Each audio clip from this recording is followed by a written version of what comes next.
Varejo é dinheiro no bolso.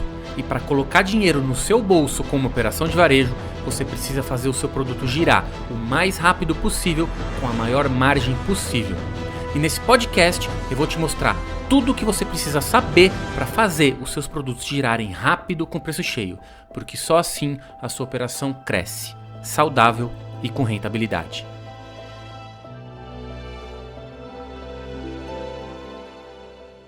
Alô, gestores de moda, sejam muito bem-vindos a mais um episódio do podcast Varejo Pro.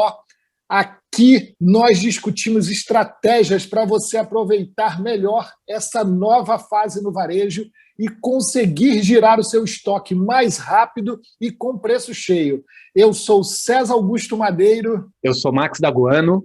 E o episódio de hoje, Max, é uma continuação, né, irmão? Porque a gente não conseguiu terminar o conteúdo da semana passada, e que era todo mundo fala de conteúdo, mas por onde eu começo? A gente fez aí todo um detalhamento, mas ainda ficou muito conteúdo para hoje, né, Max? Show de bola. É até engraçado falar, quando a gente fala sobre conteúdo, tem muito conteúdo sobre conteúdo.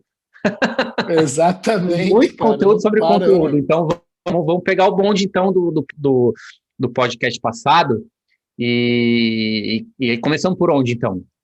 Cara, a gente tinha conseguido contextualizar a questão da linha editorial, a gente tinha conseguido detalhar bem isso, eu acho que a gente conseguiu pegar, mas o ponto onde a gente parou era, existem conteúdos que colam, existem conteúdos que dão resultado e que realmente conseguem você dizer, pô, esse conteúdo aqui foi foda. E tem conteúdos que são meia boca. Né? O famoso conteúdo que não engaja. Todo mundo fala. E aí os caras às vezes se perdem. Pô, eu estou fazendo, mas será que eu estou acertando? Qual é a diferença de um conteúdo que acerta, que dá resultado, para aquele conteúdo lá que as pessoas passam e ninguém vê nada? Cara, olha que interessante o que você está falando, porque antes de começar a responder isso, eu queria deixar claro uma coisa muito importante, muito importante. Quando a gente fala de conteúdo nas mídias, não tem como prever o que vai acontecer. Tudo é teste. Seja na parte de conteúdo, ou seja na parte de anúncios, né? Você perguntar assim pro um dos maiores nomes do tráfego hoje pago no Brasil, que é o Pedro Sobral, você fala assim, Pedro Sobral, qual que é o tipo de público que é melhor? Ele vai falar, aquele que deu o melhor resultado para você, aquele que você testou e deu bom. Não tem como saber. Como é que eu faço para fazer um conteúdo viralizar? Cara, você não tem que ficar esperando ter a ideia, né, o momento eureka, para você falar, nossa, eu tive a sacada para fazer o conteúdo, agora vai viralizar. Não tem como saber se vai viralizar, entendeu? E você não tem que ficar só esperando vir o momento eureka para fazer um conteúdo que você acha que é bom. Porque, cara, você não tem que fazer um conteúdo muito bom, você tem que fazer conteúdo toda hora, entendeu? E testar esses conteúdos, entendeu? Agora, o fato de você testar não quer dizer que você pode fazer de qualquer jeito. Você tem que ter um embasamento. Então, você segue o embasamento e aí você coloca para rodar. E quando eu falo coloca para rodar, você posta, entendeu? Deixa ele pelo menos 24 horas rolando, porque no orgânico, sem falar em impulsionar nada, deixa pelo menos 24 horas no orgânico. Essas primeiras 24 horas vão dizer se aquele conteúdo agradou ou não. E até mesmo o próprio algoritmo do Instagram, ele tende a entregar mais nesse período se as primeiras horas tiverem um número, por exemplo, se a gente está falando do Instagram, no feed, tem 4 métricas ali para a gente ver. Tem a curtida, tem o comentário, tem o salvamento e o compartilhamento. O salvamento e o compartilhamento são os que mais contam. Então não adianta você ter muita curtida e muito comentário se ninguém salvou, ninguém compartilhou. Quando você salva e compartilha, o Instagram entende que aquele conteúdo é bom, então ele começa a mostrar mais. Só que não tem como saber se vai ser bom. A gente pode seguir um embasamento, a gente pode seguir um plano, mas nenhum plano sobreviveu ao campo de batalha, então não tem como. Então, qual que é a ideia aqui? Seguir um embasamento. Quais são os principais pontos desse embasamento? Primeiro, a gente falou no podcast passado, então se você está ouvindo a gente aí, não assistiu ou não ouviu o passado, assiste o passado ou ouve o passado, porque a gente detalhou muito o que eu vou dizer aqui agora. Ter muita clareza de definição do mercado que você atua, do nicho de mercado que você atua. Você precisa ter essa clareza na sua cabeça antes de produzir o seu conteúdo. Tá? E segunda coisa, que também é colado com essa primeira etapa, é ter clareza sobre o tipo de cliente que você quer atingir. Quando você tem clareza de definição de mercado, nicho de mercado, você entende daquele mercado, você sabe o que aquele mercado precisa, você sabe quem são os grandes players, você sabe o que eles fazem, ponto fraco, ponto forte, você já está realmente dentro daquela atmosfera, você começa a entender daquilo. E aí, quando você entra dentro desse nicho e começa a escolher um tipo específico de cliente, aí você tem que estudar esse cliente. Eu falo que a gente tem que o quê? Hackear a mente dele. Como é que se hackeia a mente de alguém? Não tem como, a gente ainda não lê pensamento, né? Então, o que você tem que fazer? Perguntar. A única forma de você extrair algo de uma pessoa perguntando para ela, tem que te responder. Então, você tem que fazer muita pesquisa, tem que fazer muita enquete, tem que conversar muito com ele, tem que ficar ligado quando tem pessoas que têm um perfil parecido com o seu cliente, estão conversando, você se infiltra na conversa, anota, faz as suas anotações mentais ali, e aí você começa a entender o que exatamente aquele mercado precisa, o que exatamente aquele cliente que circula naquele mercado quer. Quando você entende isso, você já andou 70%, 80% no caminho de uma produção de conteúdo que tem todos os ingredientes para funcionar. Quer dizer que vai funcionar com certeza? Não. Mas tem todos os ingredientes para funcionar. Por que a gente não sabe se vai funcionar com certeza? Porque a gente não sabe, entendeu? O cliente é que vai decidir, não nós. Por exemplo, na minha produção de conteúdo, eu falo muito com a Mabi, né? A Mabi que faz essa parte comigo lá na minha equipe. E tem vários conteúdos que eu falo para a Mabi, falei, Mabi, esse conteúdo vai arrebentar. Cara, nada, não arrebenta. Em contrapartida, tem alguns conteúdos que eu falo, Mabi, não põe esse aqui não, esse aqui acho que não vai dar, vamos refazer.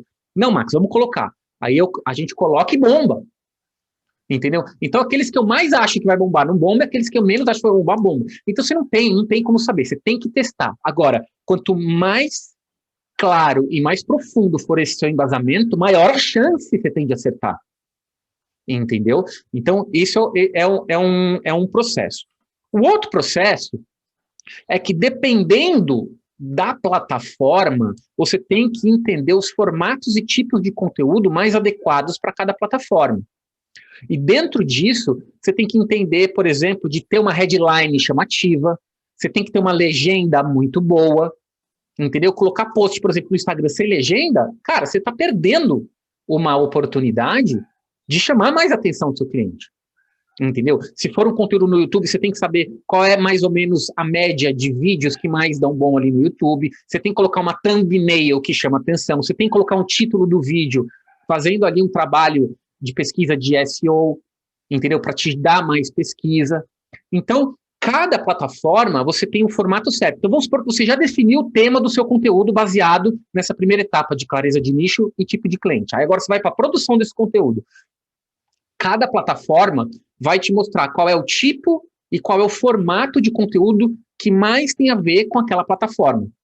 Entendeu? E aí, quanto mais você ficar presente para isso, mais chances você dá no seu conteúdo dele dar certo. Entendi. Max, eu queria voltar só um pouquinho, porque assim, eu fiquei com uma dúvida aqui. Tá, beleza. Mas tem algum jeito da pessoa, tem algum hackzinho que a gente pudesse trazer para a pessoa poder puxar os conteúdos, tipo assim, saber as pautas de conteúdo que ela tem que puxar? Da onde vem isso? Eu lembro que você falou no episódio passado que é muito importante olhar para a dor, né? Conhecer o cliente e olhar para as dores do cliente. Mas tem algum hack que a pessoa possa puxar, que ela possa, além da pesquisa, né, que foi colocado lá, tem algum outro caminho que ela possa colocar?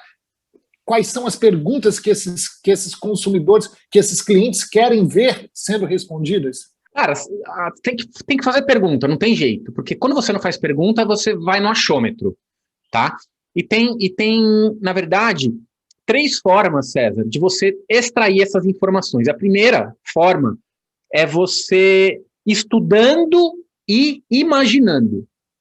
Não deixa de ser um formato, tá? Por exemplo, quando você vai construir ali um público de interesse, por exemplo, um gerenciador, nada mais é do que exatamente isso.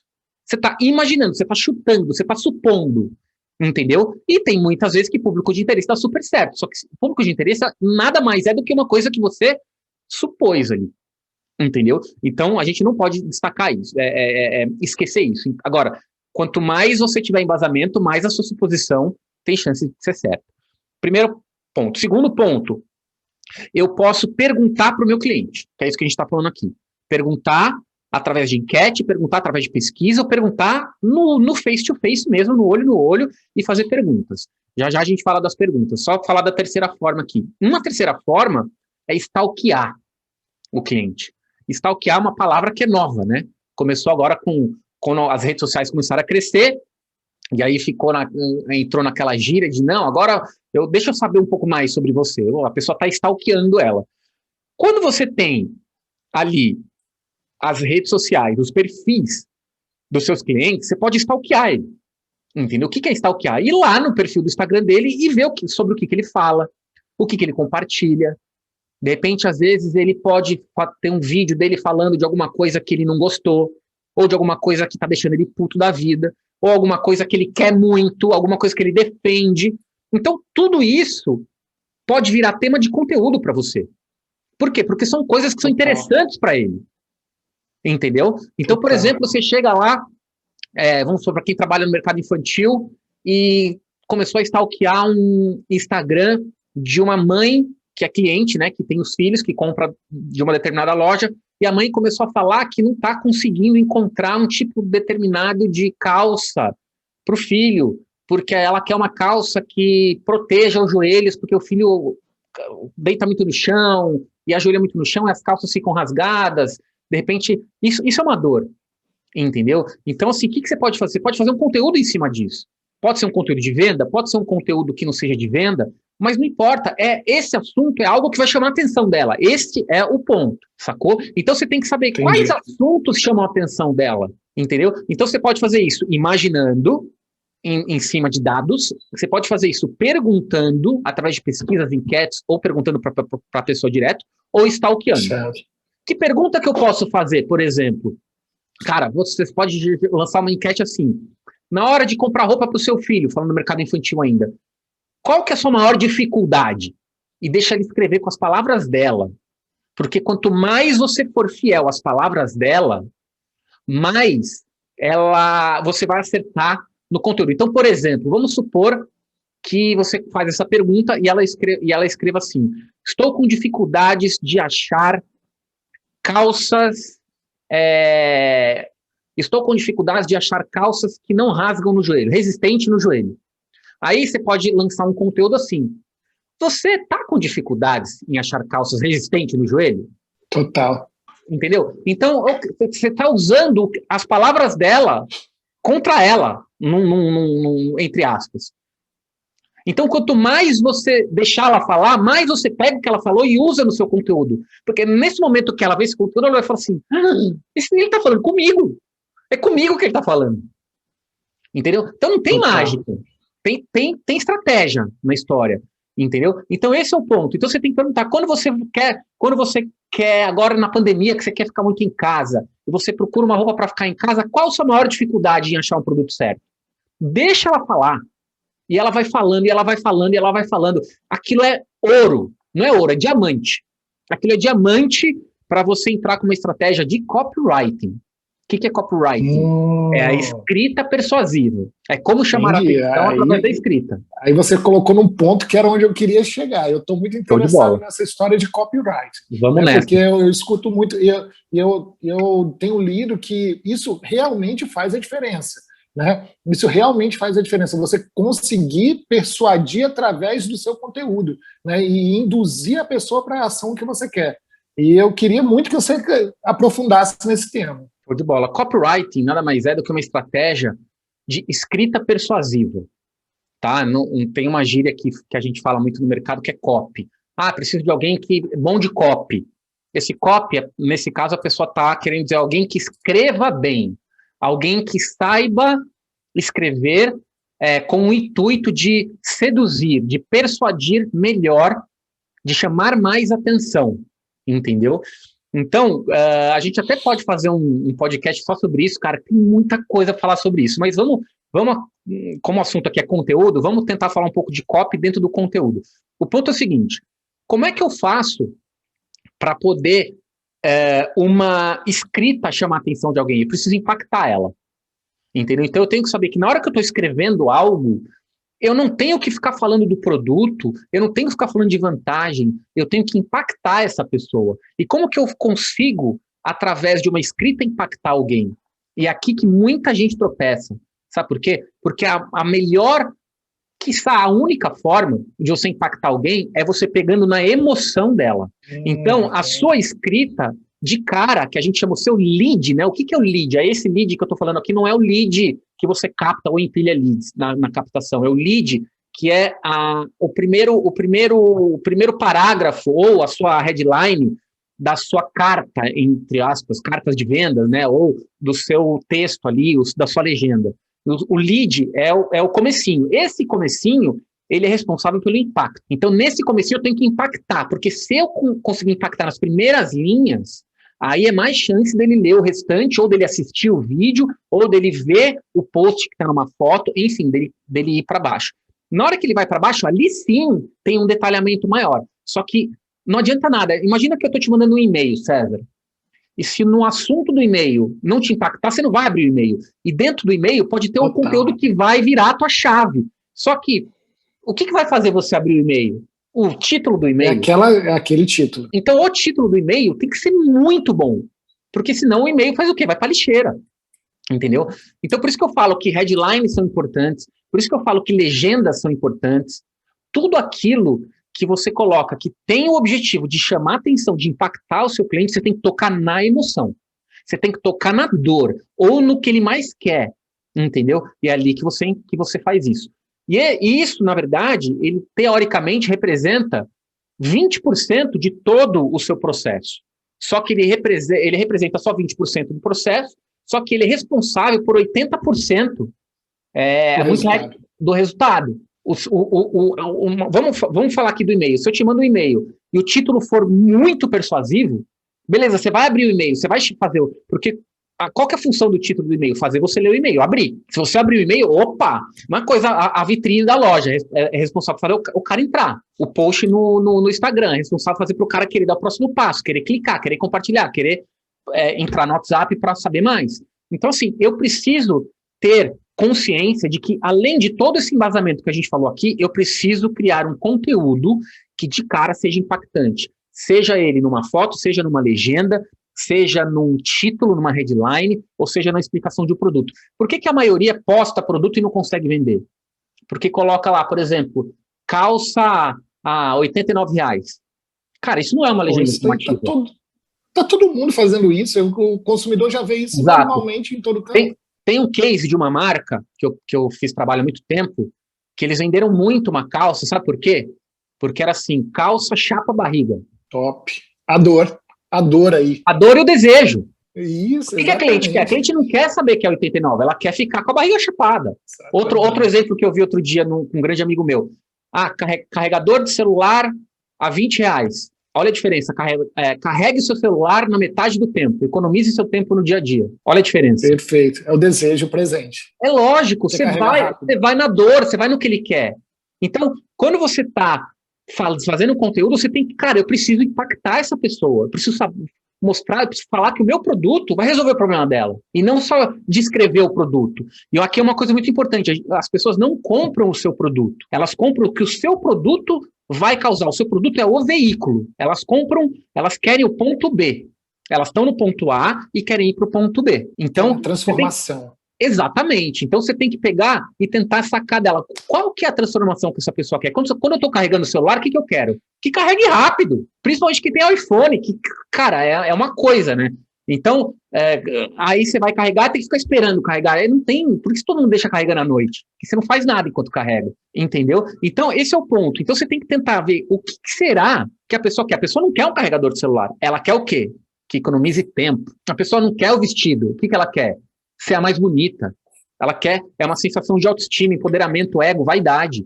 Então, isso é o ponto B. O produto é o que vai levar ela até o ponto B. Então, você não vende o produto. Se você falar sobre o produto, ela não vai entender. Ela não é o que ela quer. Ela quer o que o produto vai fazer por ela. Então, quando você entende isso e coloca isso no seu conteúdo de uma forma impactante, é gol. E serve para qualquer conteúdo, né, Max? Serve para qualquer nicho, né? A regra é a mesma. Qualquer um. Porque está trabalhando com com o que a gente tem de mais louco dentro do cérebro, né? A gente tem essa história, a gente quer resolver o problema, a gente quer resolver a dor, a gente busca isso, né? Exatamente. Em tudo isso. na nossa vida, né? Exatamente. Então, quando você vai dali nesse detalhe, não tem jeito, aí vira a chave do cara. Vira a chave. Para o que ele está fazendo para prestar atenção. Com certeza, esse é o maior desafio de quem produz conteúdo, atrair atenção, porque a atenção hoje ela é super disputada, né? Quantas mensagens de notificação você recebe por dia? Umas 1000. Não, e aí você pega essa geração nova, estava te falando antes de começar, né? Que eu tô com minha filha de 18 anos morando comigo agora. Cara, ela assiste TV, ela tá no celular, ela pega meu computador emprestado para fazer não sei outra coisa, ela faz 10 coisas ao mesmo tempo, Max. O desafio para ter a atenção dessas pessoas é maior ainda. E é a geração que está vindo consumir, né, cara? É tudo isso. Essas pessoas hoje têm um monte de coisa que elas estão fazendo. Então, se você não for assertivo e realmente utilizar as técnicas necessárias, você vai estar jogando dinheiro fora. Você vai estar no cardápio arroz com feijão. Sabe qual que é o cardápio arroz com feijão? Qual é, Max? O cardápio arroz com feijão, ele alimenta, mas ele não seduz. Faz sentido. Ele alimenta, mas não seduz. Entendeu? Para chamar atenção tem que seduzir. Você tem que se diferenciar. Faz todo sentido. Quando a gente fala em copywriting, não é só necessariamente a escrita, não. Entendeu? É uma foto, ela tem que estar bem feita, um vídeo tem que estar mostrando direitinho. Eu vou dar um exemplo aqui, que eu não sei se eu já dei aqui nos podcasts, mas eu tô falando muito sobre isso, porque isso aconteceu comigo há pouco tempo, e é um exemplo muito bacana, que eu comprei um tripé de uma loja em Porto Alegre. Por que eu comprei o tripé de uma loja em Porto Alegre? Por 2 motivos. Primeiro, porque ele apareceu para mim, entendeu? E eu gostei do vídeo, que é o segundo motivo. O que esse vídeo, por que me impactou esse vídeo? Porque esse vídeo mostrou para mim as funções que tinha aquele tripé. E eu falei, cara, a função que eu mais quero ele tem, que é você ter a opção de deixar o celular deitado ou em pé no tripé.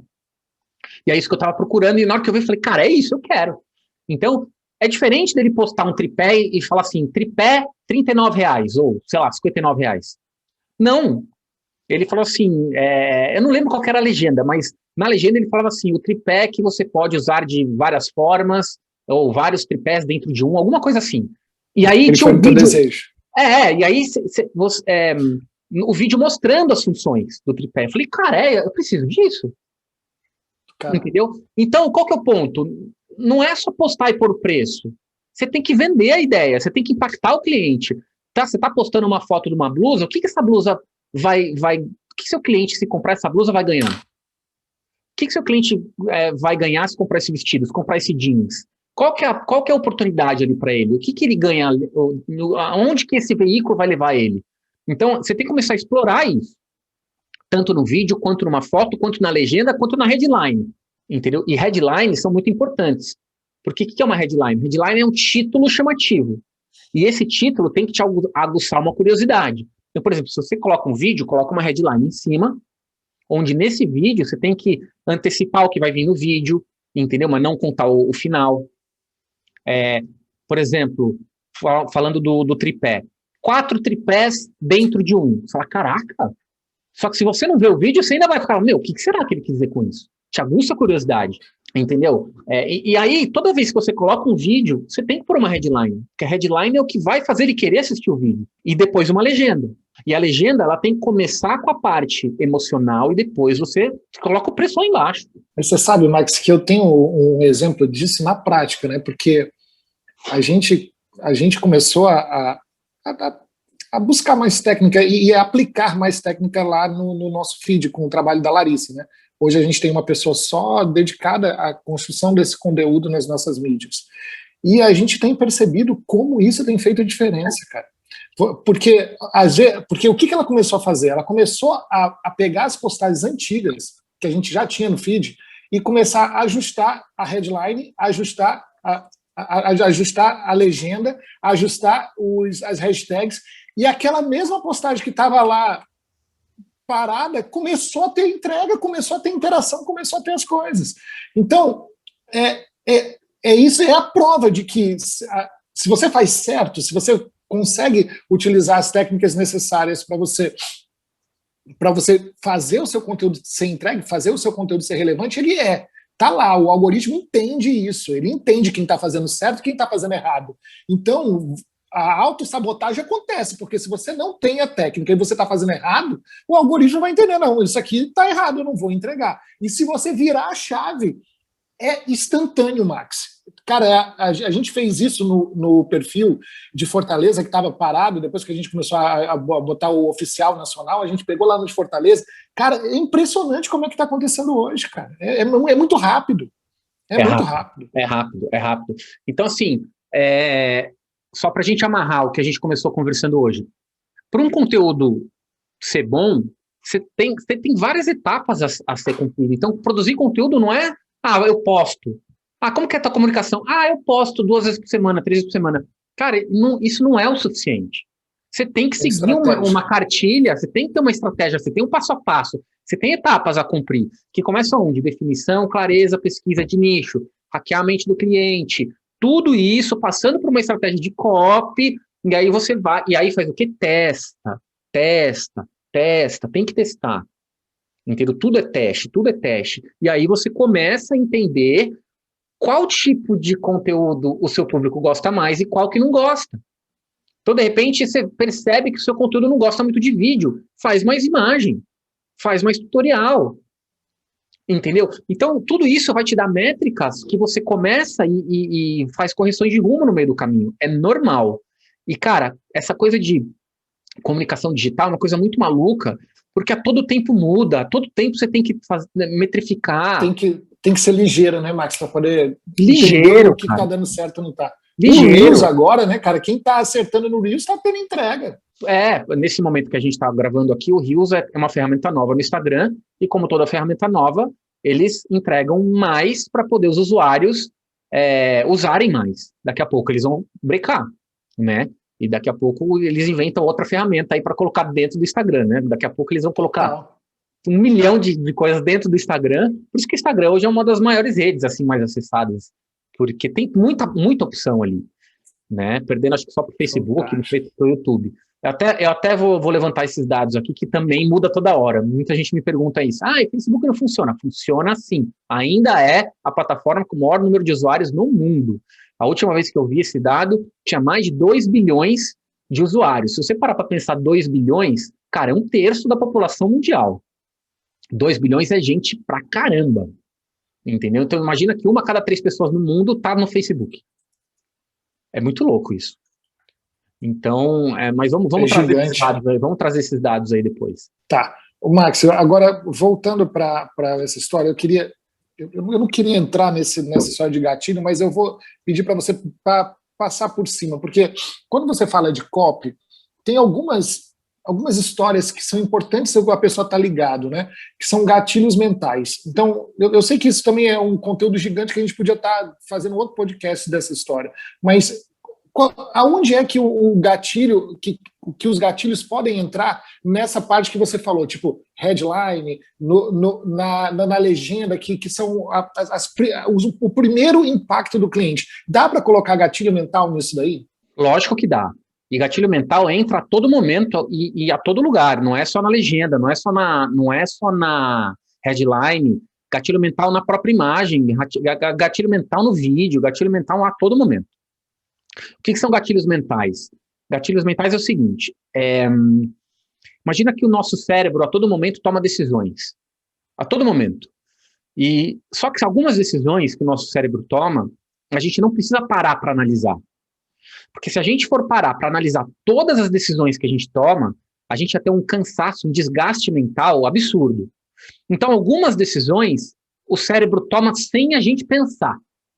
Então, por exemplo, se você acorda de manhã e liga o chuveiro, aí você liga o chuveiro e a água está muito quente. Na hora que você vai entrar, você vê que a água está quente, o que você faz imediatamente? Você sai debaixo da água, porque aquele te queimou. Só que você faz isso, você não para pensar, nossa, está quente, vou tirar a minha mão da água. Não, é automático. Então, algumas decisões são tomadas sem pensar. E essas decisões que são tomadas sem pensar, são tomadas por gatilhos, através de gatilhos. Entendeu? E esses gatilhos, então, o que acontece? São informações que o nosso cérebro usa para tomar decisão sem você precisar ficar perdendo tempo pensando. É interessante a gente falar de um estudo de um cara chamado Robert Cialdini. Ele é autor de um livro chamado Armas da Persuasão. E ele conta exatamente como que isso funciona na cabeça das pessoas, do ser humano, entendeu? Então, dependendo de quando você tem no cérebro um estímulo, aí você tem uma decisão tomada mais rápido naquele momento através de um gatilho. Ele coloca como armas da persuasão, por quê? Porque depois que você consegue entender como funciona esses gatilhos, tem pessoas que usam isso para poder convencer tomadas de decisões. Isso começou a acontecer muito no marketing e é usado muito no marketing. Então, hoje, gatilhos mentais são armas da persuasão de verdade. Quando você domina esse processo, fica muito mais fácil você convencer alguém de alguma coisa, a você fazer uma venda. Então, tem vários tipos de gatilhos mentais. Então, não sei quantos tem hoje em dia, mas eu sei que para o varejo, que a gente fala muito, eu sempre gosto de utilizar 14 dos gatilhos, tá? Vou falar sobre alguns aqui. Tem o gatilho mental da autoridade, o gatilho mental da reciprocidade, o gatilho mental da antecipação. O que é o gatilho mental da antecipação? Eu chamo de efeito novela da Globo, efeito Netflix. Sabe quando você está assistindo uma série? Por que a maioria das pessoas maratonam as séries? Porque elas não conseguem parar. Por que elas não conseguem parar? Porque na hora que acaba, eles antecipam o que vai acontecer no outro. Então, por exemplo, na hora que, sei lá, o assassino vai ser pego pelo policial protagonista, na hora que vai acontecer, acaba. Você fala, meu Deus, mas o que vai acontecer? Não, você fica comendo ali o travesseiro, você fala, não posso. 3 da manhã, você não foi dormir, você fala, não, eu preciso ver o próximo episódio. Aí você assiste o próximo episódio, no final do próximo, mesma coisa. E a mesma coisa. Isso é o gatilho mental da antecipação. Serve para quê? Para abrir um looping de atenção em você, para que sua atenção fique presa naquilo. A Globo fez isso por muitos anos e faz até hoje com as novelas. Então, na hora que o marido vai pegar a mulher na cama com o melhor amigo, acaba. Ai, meu Deus, vou ter que... Aí fica o dia inteiro pensando no capítulo da novela, para chegar na novela, e aí dá aquela audiência. Cara, sempre foi isso. Gatilho mental da antecipação feito com maestria. Entendeu? E aqueles cenas pós-créditos do final dos filmes da Marvel, né? Que no final não tem mais cenas pós-créditos. Isso é antecipação, você fica louco para saber o que vai vir, você nem exatamente. Sabe onde vai entrar aquilo ali. Por exemplo, reciprocidade é um dos mais poderosos. Reciprocidade é o seguinte: quando alguém faz algo por você, você fica meio que aquilo fica te incomodando. Você fala, não, aquela pessoa me convidou para a festa dele, então eu tenho que convidar ele para mim, entendeu? Por quê? Porque o ser humano não gosta de ficar em dívida com ninguém. O ser humano não gosta de ficar em débito. O ser humano não gosta, em sua natureza, de se ver como um aproveitador. Então, quando alguém faz algo por você, você já fica meio que naquela de fazer algo por alguém também. Entendeu? Por isso que em praça de alimentação, de shopping, fica sempre na porta do restaurante uma pessoa dando o petisco, né? E quando a pessoa te dá o petisco, você come o petisco, você fica meio que fala, ai meu Deus, agora tem que entrar, né? Agora tem que entrar. Porque se você não entra, você vai ficar mal. Falou, pô, ela me deu um petisco. Só que tudo isso acontece na sua mente sem você raciocinar. É gatilho. Isso que é fantástico. Isso é gatilho, entendeu? Então, por exemplo, muitas pessoas perguntam assim, Max, como que eu aplico o gatilho mental da reciprocidade no atendimento? Cara, se você der um atendimento maravilhoso, você já está dando muita coisa. Quantas vezes você não foi numa loja e foi atendido, o vendedor, cara, desmontou a loja para você, ficou com você muito tempo, e naquele momento você vai falar, meu Deus, eu não vou comprar nada, caraca, que sacanagem, meu Deus, o seu inconsciente começa a pensar isso, entendeu? E muitas vezes você até se engana e fala assim, não, me dá teu cartão, não, se eu vier eu vou procurar você fica tentando achar uma desculpa para você não sair de lá como aproveitador, isso pesa, porque ele se doou muito tempo ali. Então, esse é um outro gatilho mental. Outro gatilho mental, escassez, um dos mais poderosos. O ser humano dá valor para aquilo que tem pouco, para aquilo que ele vê que vai perder. Por que pedras preciosas são caras? Porque são preciosas. Entendeu? Porque tem pouco. Diamante não nasce em árvore. Entendeu? Se o diamante nascesse em árvore, ele perderia o valor. Agora vai procurar uma esmeralda aí, vai procurar uma pérola, um diamante. Não tem, é difícil de achar.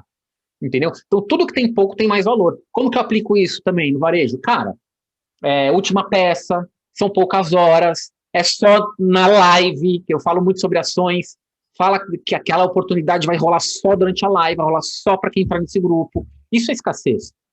Por que a maioria das promoções não funcionam? Porque são eternas. Toda vez que você coloca uma coisa funcionando por muito tempo, você perde escassez. Então, esse é o outro modelo de gatilho mental. A gente pode falar um dia só sobre gatilhos mentais, a gente entra no detalhe, mas só para amarrar isso no conteúdo. Respondendo a sua pergunta, como que eu uso isso no conteúdo? Dessa forma.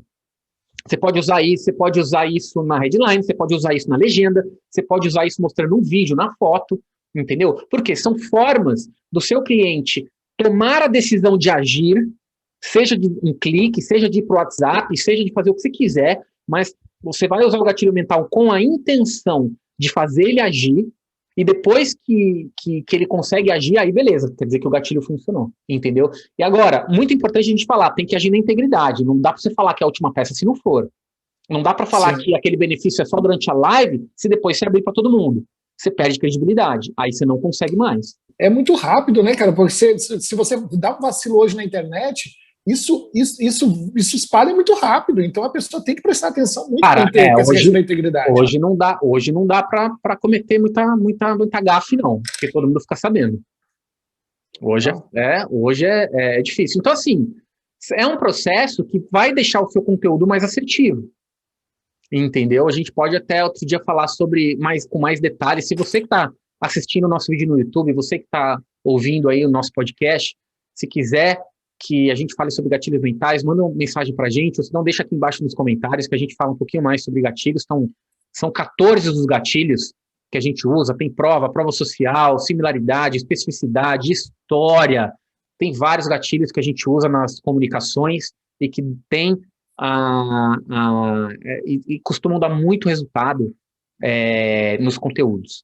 Muito bacana esse assunto. Max, eu dei um Google aqui naquele número que tu estava falando do Facebook e do Insta.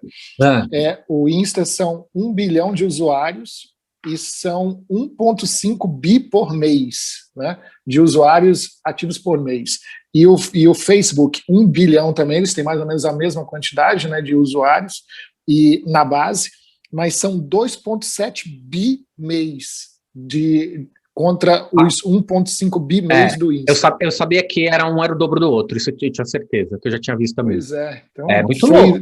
E aí as pessoas dizendo, né, o Face não funciona, olha o tamanho de usuários mês, cara. Funciona sim, é que não sai, porque o Instagram, ele roubou muito a cena, né, nos últimos anos. Tem muita coisa nova que dá para fazer no Instagram. O Instagram começou só com foto no feed, não tinha mais nada. Não tinha stories, não tinha destaque, não tinha live. Isso tudo foi agregando depois, entendeu? E aí deixou o Instagram como uma ferramenta com várias funções, entendeu? Ficou uma das principais, mas a IGTV, né, tem vídeo de 1 hora lá para você assistir. Então, assim, isso fez o Instagram crescer, né? Agora, não negligenciaria as outras redes, não, nem o Facebook, nem o YouTube. Não negligenciaria. Tá. Você que está ouvindo aí, se não está no Facebook, não está no YouTube, você está perdendo uma grande oportunidade de aparecer mais para a tua audiência. Não importa qual seja o seu negócio, a sua audiência está lá. Eu estou começando a postar no YouTube. A gente está com um projeto agora para poder começar a lançar conteúdo no YouTube. Boa. A gente fez uns testes de pegar o que a gente estava produzindo pro Insta e replicar no YouTube naqueles shorts, né? Que tem aqueles, quando você pode botar vídeos pequenos no YouTube, né? E os primeiros testes que a gente fez foi muito bacana. Eu vou começar a reservar verba para começar a trabalhar no YouTube a partir do mês que vem. A gente está nesse podcast em abril, né? Início de abril de 21. Então, o nosso planejamento é que no Dia dos Namorados a gente já começar a fazer campanha no YouTube também. A gente já tem uma basezinha de conteúdo para fazer lá também. Muito bom. Eu vou apostar. Show de bola. E aí, para finalizar, o que temos aí? Eu vou aproveitar aqui, porque tem um tema que eu estava guardado, mas eu não sei, eu quero saber a tua opinião também. Eu queria muito que você pudesse falar de identidade visual, sabe? De paleta de cor, como é que amarra essa história toda. Mas o que você me disse? Isso é para agora ou você acha que a gente pode fazer só falando sobre isso? Vamos usar o gatilho mental da antecipação agora aqui. Isso aí, exemplo prático. Vamos falar, isso aí é visual merchandising digital. Acho que dá para a gente falar no próximo podcast, na próxima edição. a gente fala sobre visual merchandising digital, que entra tudo isso aí que você está falando, que é bem bacana, que tem uma essência de copywriting aí no meio, que é bem legal a gente abordar sobre isso. Então, vamos deixar para a próxima. Então é legal essa sequência, né? A gente sair do conteúdo e entrar nisso faz sentido. Total sentido, faz parte do processo. Bacana. Show de Max, bola. muito obrigado, meu irmão. Show de bola, eu que agradeço. 50 e poucos minutos aí. E estamos juntos. Maravilha, César. Obrigado, valeu, galera que está assistindo a gente aí pelo YouTube ou ouvindo a gente aí no podcast. Tamo junto, não perca a próxima edição, Visual Merchandising Online. Valeu, obrigado. Falou.